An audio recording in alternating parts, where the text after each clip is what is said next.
खुद अपराध जगत के तमाम जो रत्न हैं, जिनको माननीय नीतीश कुमार जी के शासनकाल में कानून के राज का इंजेक्शन लगा, तो किसी का शुगर बढ़ा हुआ है बेऊर जेल में, किसी का शुगर बढ़ा हुआ है तिहाड़ जेल में। नमस्कार, न्यूज़ फॉर नेशन देख रहे हैं आप। आपके साथ मैं हूं ऋचा शर्मा। बिहार की सियासत में इन दिनों सबसे बड़ा सवाल कोई है तो वो है मंत्रिमंडल का विस्तार कब तक होगा। हालांकि इसको लेकर अभी तक अटकलें लगाई जा रही है। अब इसी विषय पर चर्चा करने के लिए इस वक्त हमारे साथ जेडीयू एमएलसी नीरज कुमार हैं। सर, सबसे पहले तो बहुत बहुत स्वागत है। धन्यवाद।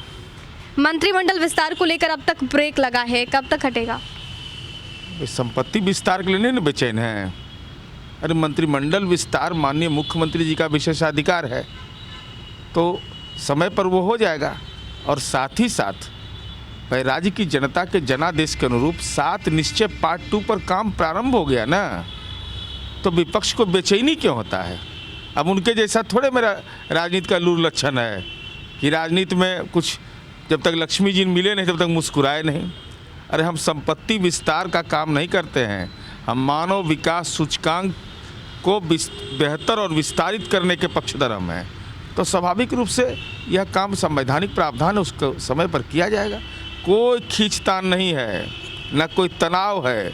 जो लोग मुगालते में हैं वो राजनीति के में आत्मघाती कदम उठा रहे हैं कि उनको लग रहा है कि कुछ होने वाला है। अरे कहीं कुछ नहीं होने वाला है, अटूट है यह।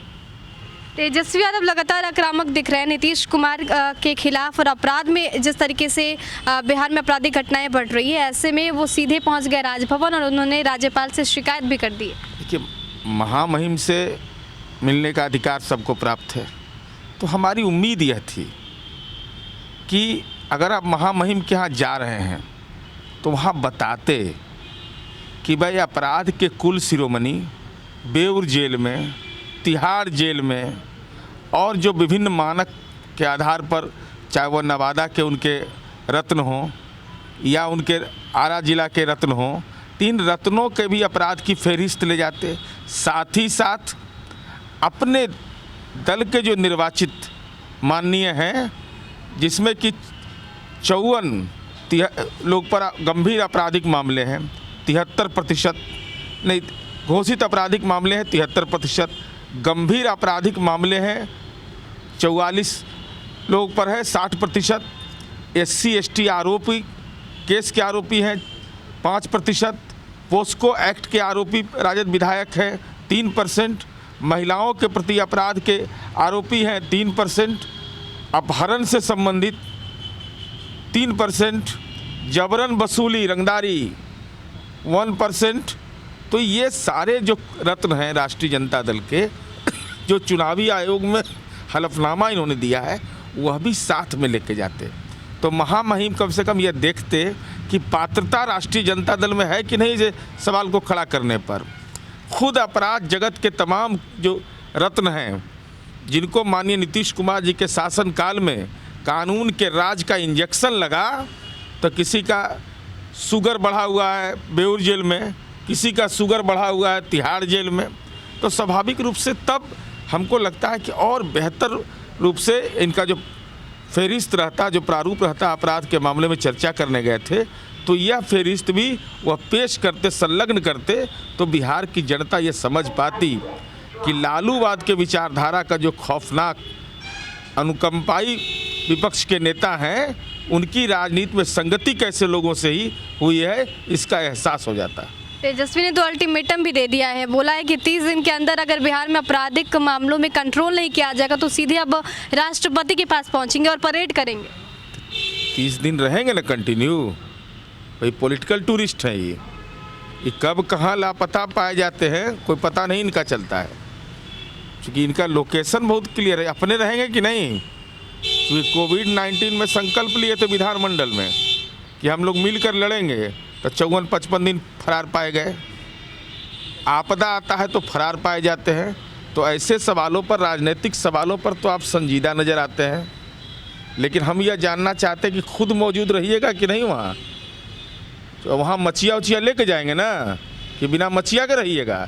इस सब बात को पहले बिहार की जनता को स्पष्ट कर दीजिए।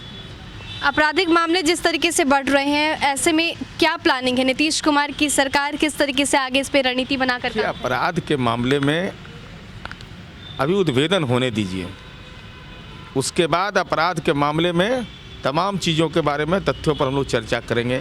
जो लोग राजनीतिक सवाल खड़ा करें उनको आईना दिखा देंगे, आईना जिसको कहते हैं। अरे आपराधिक घटना हुई, दुखद है, चिंतनीय है, हम लोगों के लिए चुनौतीपूर्ण है। जो भी रुपेश हत्याकांड हुआ है तो उस संबंध में पुलिस कार्रवाई कर रही है, उसके नतीजे आने दीजिए।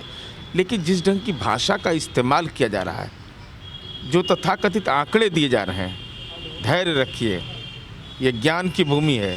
बिहार की जनता को इस बात का एहसास है कि गांव में 2 बजे रात में भी निकलने में अब किसी को हनुमान चालीसा बगलामुखी का पाठ नहीं पढ़ना पड़ता है। लेकिन आपराधिक घटना हुई है, ये हमारे लिए चुनौतीपूर्ण है और अपराधी को खोज निकालना ये हमारा दायित्व है।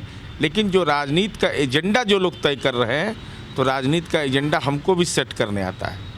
ऐसा नहीं है कि उनको सेट करने आता है, हमको सेट करने नहीं आता है। तो हम जब सेट करेंगे तब जवाब नहीं देते हैं, तो जरा जवाब देंगे उस समय, और उसमें तथ्यों के साथ हम खड़े रहेंगे। लेकिन सबसे पहला दायित्व है कि जो भी मुजरिम है वो जल्द से जल्द कानून के गिरफ्त में आए, और ऐसा कानून का इलाज जो पहले हम लोग करते रहे हैं, उस इंजेक्शन का, जो कानून के इंजेक्शन का गहरा घाव पैदा हो, जिससे कम से कम अपराधियों में और जो भी अपराध करने वाले लोग हैं और जो उनके तथाकथित पनाहगार हैं, उनको भी उसका घाव का कैसा घाव होता है इसका एहसास करा देंगे।